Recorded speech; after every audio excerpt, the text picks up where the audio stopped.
So, Jane, I want to welcome you to the Memoir Studio podcast. And today, folks, I'm really delighted to welcome a very special guest. Her name is Jane Duncan Rogers, and she is the inspiring voice of positive aging and personal growth.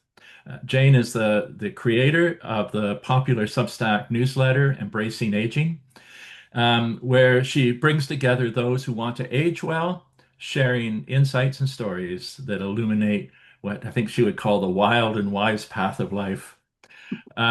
Jane's work encourages all of us to find new meaning and inspiration as we navigate the years ahead. Jane, thanks so much for joining us and welcome. Oh, it's a pleasure. Thank you very much for inviting me. Well, the first thing I just want to ask you is like, what inspired you to create the Embracing Aging newsletter? Because I know that you have been in the end of life planning field for some time and counseling before that. But what inspired you to create this newsletter?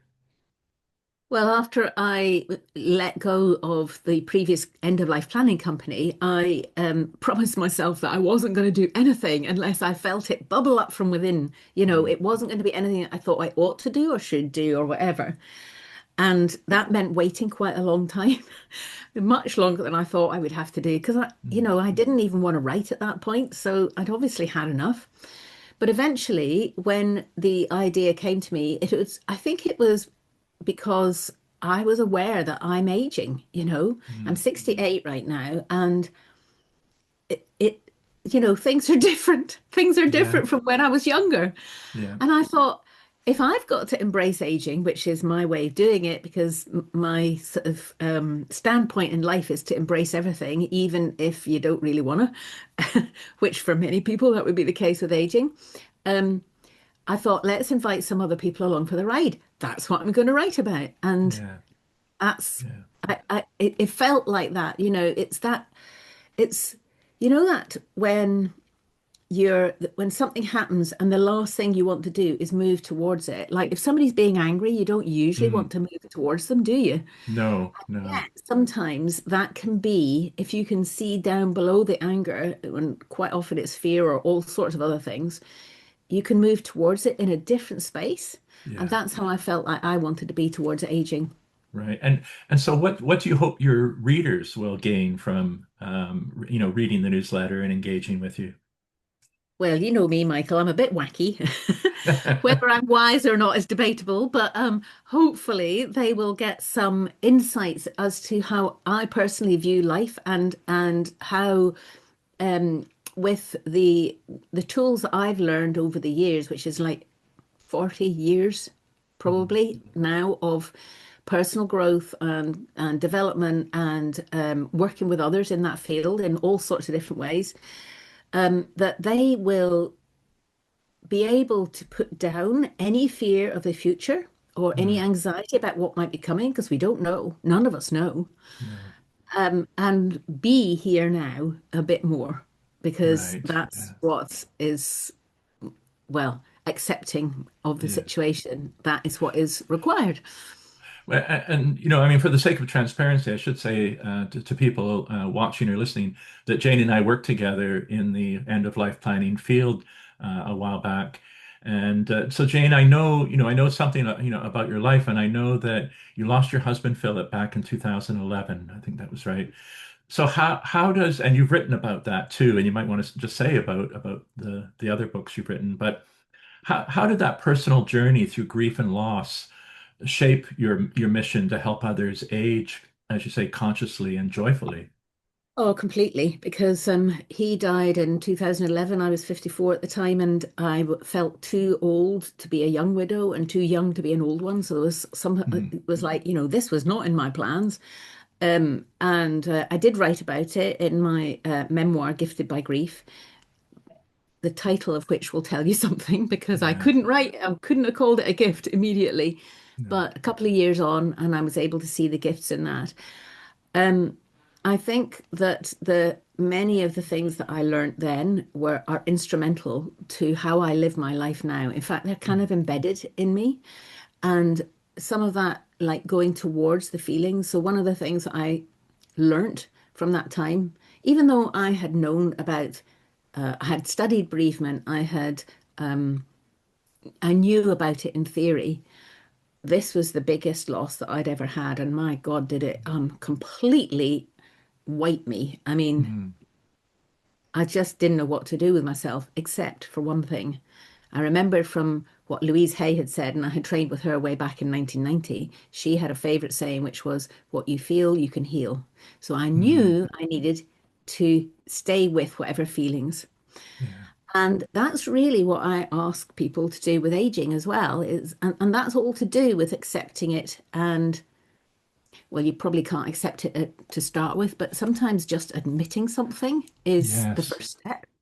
Oh Mhm. yes, I actually have got a pain in my leg, or can't actually, go out Mm. 3 nights in a row, or whatever it is. Yeah. And just Right. be kind Right. to yourself then, in that Yeah. realization. But if we don't actually admit it, then it's a bit more difficult Yeah. to get to any further. I mean, thinking about what you've learned, what would you say are some of the common misconceptions about aging that you encounter, and how do you address them in your work? Yeah. Well, I think most people, and me included, think that if they can define an age where old happens, which Hmm. always, by the way, it always happens to other people, it never happens to you. Yeah. Everybody else is always old, but not you. But if you can define an age where that happens, which I think is impossible, by the way, then it's very easy for beliefs that you've grown up with perhaps without realizing it, to kick in. And so then you start saying things like that, oh, I can't do XYZ because I'm too old. And you give Mm. that as the reason. And it may or may not be the reason, but Hmm. the assumption is there. And that's one of the problems, I think, that I mean, for example, I've just been reading on Substack there about a woman who is 86, I think it was. There was a photo of her in the gym pulling herself up on some rings of some kind. And I'm like, Hmm. oh, if she can do that at 86, maybe I can too. Yeah. Well, Yeah. this is optimum for me at the moment because I've only just joined a gym, literally. I saw that. Yeah. On your social media. Yeah. Yeah, I'm surprising myself because I'm enjoying it. So, Yeah. you're never Yeah. too late to do stuff like exercise and diet and all that sort of stuff, but also never too late to change the filter of your mind, which is really Mm. my area of expertise, how we think about things. Well, I know that you're also, I mean, you're a very practical person as well, and you're it's very important to give people practical advice. So, do you have like practical steps that you recommend for people who want to prepare for later life, or like both, emotionally and logistically, I guess? Yeah, yeah, no, I understand that.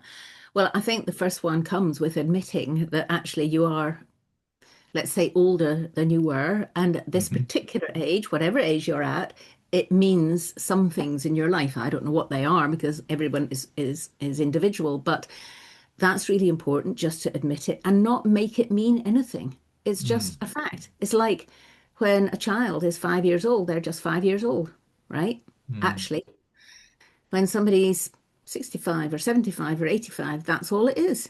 It's Yeah. just a number. That's Yeah. all. So, um, that thing of not making it mean anything is really important because then that opens up other doors.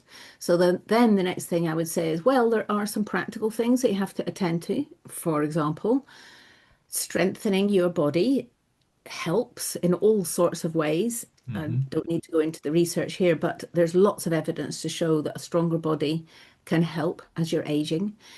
The types of food that you might be eating, you might want to change that. Mm. But when it comes to your mind, well, choose your thoughts, change your life. That was my Yeah. very first ever book that I published way back in 1997, I think it was. Right. It's Right. really possible. You can actually choose the way that you're thinking, and it does actually change your life. And Right. that's Right. really what I mostly write about. And so that's what I would be advising people to do is regardless of if you do anything else. Yes. Well, so how do you balance then that practical nature of you, the everyday realities of aging, with sort of the wild and wise part of that wild and wise inspiration that you also bring to your work? Yeah. Well, I think a bit of willingness to laugh at yourself is really important. Yeah. So having a giggle, instead of being serious about how awful things are, just giggle Right. at it. Yeah. Nothing's coming to mind at the moment about that, but that's one thing that is really important. And it helps, I think, sometimes then to be around younger people or Hmm. children. Yeah, I agree Um, with that. Yeah. for that matter, anything that can bring a lightheartedness into your life is good. Hmm.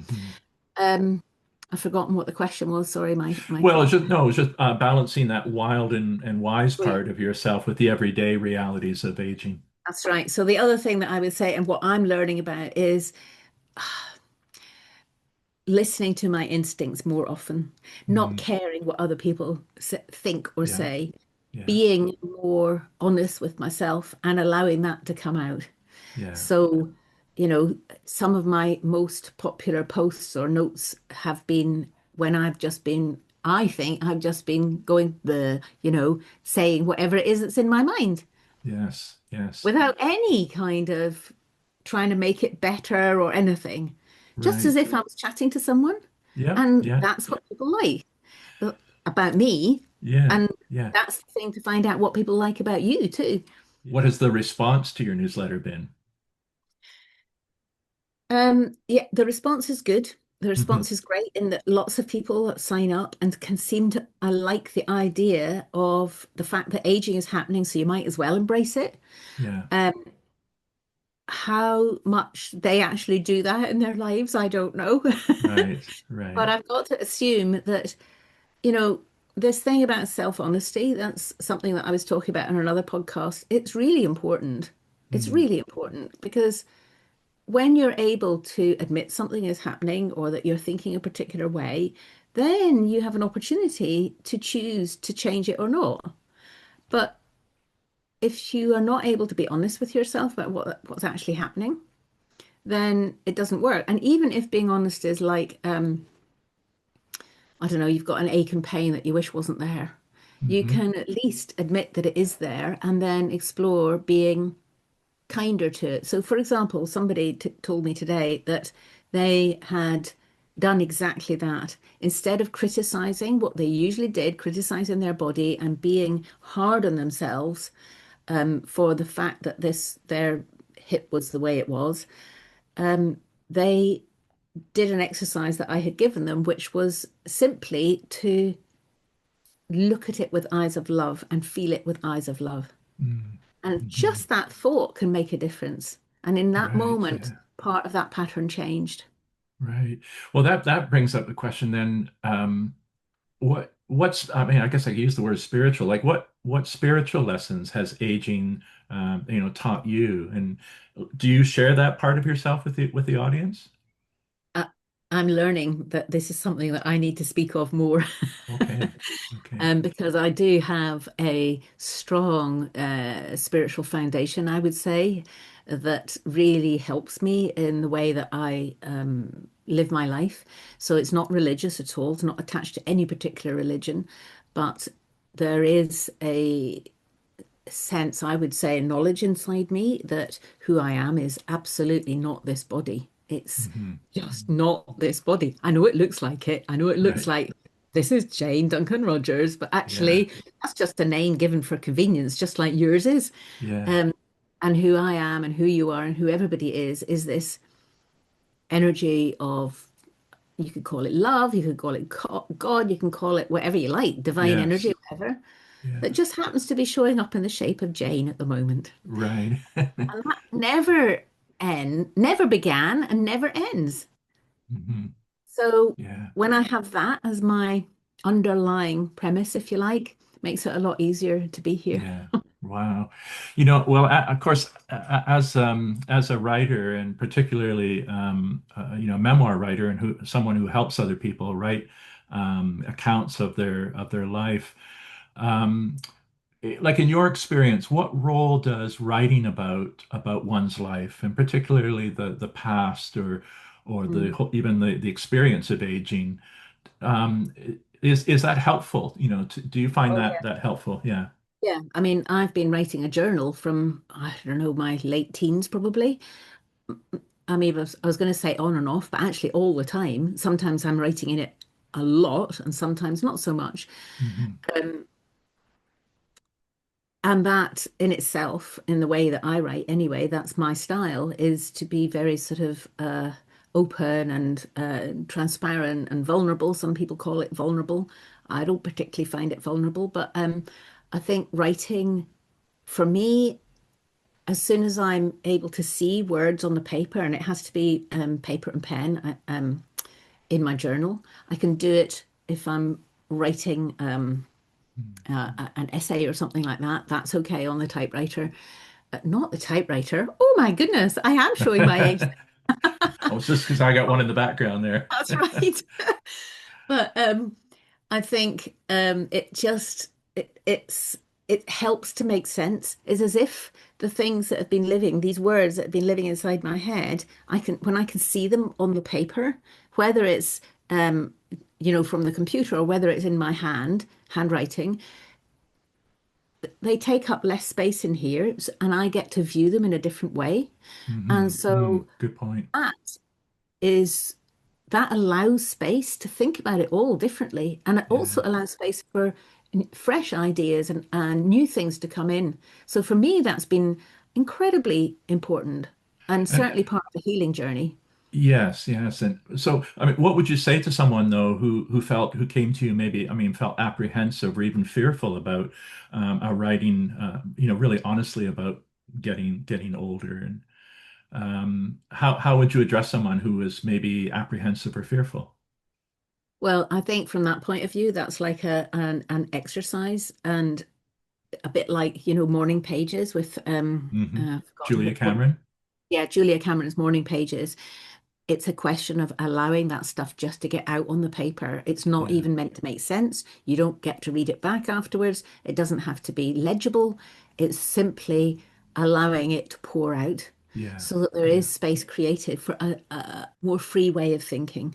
yeah. Um, And you don't have and to show it to anyone as well, well. definitely not. Yeah, It's not yeah, meant, yeah. some people sometimes think that, especially about journals, but actually it's not meant for anyone at all, No, ever. no, no. Not even necessarily yourself going back to look at Right. it. Right. You could tear the pages up afterwards or burn them or whatever. Yeah. Yeah, you can. I mean, Yeah. I have lots of journals of my life, and I know that I will probably never go back and look at them because the purpose of it for me was in the moment to get that stuff out and onto the paper and free myself up. Yeah. Yeah. I find the same working with people around memoir, and many people comment on that, even when if they've done a short exercise or just written about even a small aspect or a moment in their life, how they often use words like, "Oh, that feels really healing," or "That feels." Sometimes they'll say therapeutic, but they mean that there's a sense of release, that they let go of something, and like you say, when it's on the page, you have a different perspective Yeah. on it. It's not kind of, tumbling around in your head and your memory and so on. And sometimes if you do have a trusting friend or a trusting group that you can share it with, Mhm. very often the feedback can be such that you feel you're not the only one. You're less alone. That other people say, "Oh, that happened to me too," or "I felt Yeah. that way before," or something like that. Maybe not exactly that way, but I have Yeah, felt no, very that's true. similar. Because actually, when I think about it, when I was writing Gifted by Grief, the certainly the first draft, I was in a writing group at that time, an actual Mm, writing group here in Forres, in where I live, and so I was reading out some things, and actually, that was a bit scary. That was probably mm, the only time that I've ever done it. right? But it was still a useful thing to do. And I got very helpful feedback. People were not critical. That was not the point of it, that they were Mm, helpful. And I thought for me it was a good thing to do, because I wanted to make sure I was on the right track. And I was writing very personally, which is what you do in a memoir. It hmm. is personal, isn't it? And so Yeah, you never know how that's going to land with other people, but actually, it's landed quite well and gifted by grief, apparently. So I'm Yes. delighted about that. Delighted. Yeah. Oh no, that's wonderful. Well, we're just coming to the end, and we've been talking to Jane Duncan Rogers. And Jane, I want to thank you for taking the time out and joining us here. Embracing Aging is her Substack newsletter. So look for that and subscribe, follow Jane. You won't regret it. Jane, my last question is looking ahead to the future. I mean, how do you envision the future of aging, and what changes would you, if you could wave a wand, what changes would you like to see in society as people approach later life? I'd like us all, and that's all ages, to become aware of the internal and the external ageism that there is prevalent at the Mm, moment. And I'm talking about Western culture here because that's what I know about. I don't think we realize how prejudiced we are against mhm, aging. Um, but I tell you, when you start to age in this way, then you realize there's an awful lot of it around there, mm, out there. And but what do I so on a good day, I'll be thinking this, the baby boomers, we've always been movers and shakers. This is yeah, changing already. Who yeah, knows what it's going to be like in 20 years or whatever. yeah, Um, yeah. and if I say on a good day or a bad day, I don't really have good days or bad days, but that's because if I catch myself thinking very negatively about things, I deliberately make a decision to veer off and go in another direction. I have all Mm, sorts of tools for doing that. And one of them, by the way, is not reading the news or yeah. listening to it. I catch things from time to time, but I don't do it. I will not do that because it disrupts my equanimity too much. And life is too short. Yeah. After Philip died, I was like, oh my God, I could die just like that as well. Of Mm, course I'm going to die. Everybody's going to die. But sure. thought of dying when I wasn't in the middle of enjoying myself was like so awful that I have to make sure that I'm enjoying myself. So Yes. watching the Yeah. news is not a way to enjoy myself. No, and part of that enjoying yourself too is having friends or family or a support group of some kind, because loneliness is something that afflicts lots of people of all ages, of course, but many older people often, experience that isolation, and Yeah, as friends and family die away, that many older people often feel alone, and so I think having a support group too, it's to really enjoy crucial. life more fully. Yeah. It's really crucial that, and actually, you're never too young to be aware that that's what you want to be having around you, which is friends. And I say friends because if you have a family, that's wonderful. But if you don't have a family, you don't have kids, or they're far away, whatever, then actually the effort has to go in to making your own family of friends around you. Hmm. Hmm. And that means of all ages, from children up to, people in their 90s or hundreds, we can learn and support from everybody. Hmm. So, and that can be a conscious decision, Yeah. a conscious decision. I want to create a community around me. Yes. Let's think about actually what that means and how I would like to create it. That's Yeah, possible. and maybe that's something even governments and developers could be thinking of in terms of putting old people all together in an institution somewhere, maybe to think about intergenerational housing, where young people, families, and older people could mix together in community. And obviously, that could be a choice. Some older people might want to choose to be in a seniors community. But if there was choice where they could also, enter into to live in a community where it's more intergenerational and surrounded by people of all ages. Yeah, and actually I can't remember the name of it at the moment, but there's a movement here in the UK and also in the Netherlands, I think, where Hmm. older people living on their own are inviting in, there's an organization that supports this, younger people like students who Hmm. need a place to Hmm. live, but they Right. need a reasonable rent, but they also are willing to help out that older person who maybe can't do as much or would get out as much or whatever. And it Yeah. works both ways because the older person gets the kind of stimulation that is needed, the kind of connection with somebody, but the younger person gets the gets to hang out with somebody who's got a lot of experience, a lot of Yes. wisdom, hopefully, and can help them as well. So it works both ways. It's Yeah. great. Beautiful. That's lovely. Well, I hope that that there might be some people, movers and shakers, who are listening to this, who are taken by those ideas and inspired by them, and carry them forward. Jane, it's always a pleasure talking to you. I want to thank you very much for today, and wish you all the best with embracing aging. Thank you so much. It's been a pleasure. Thank you.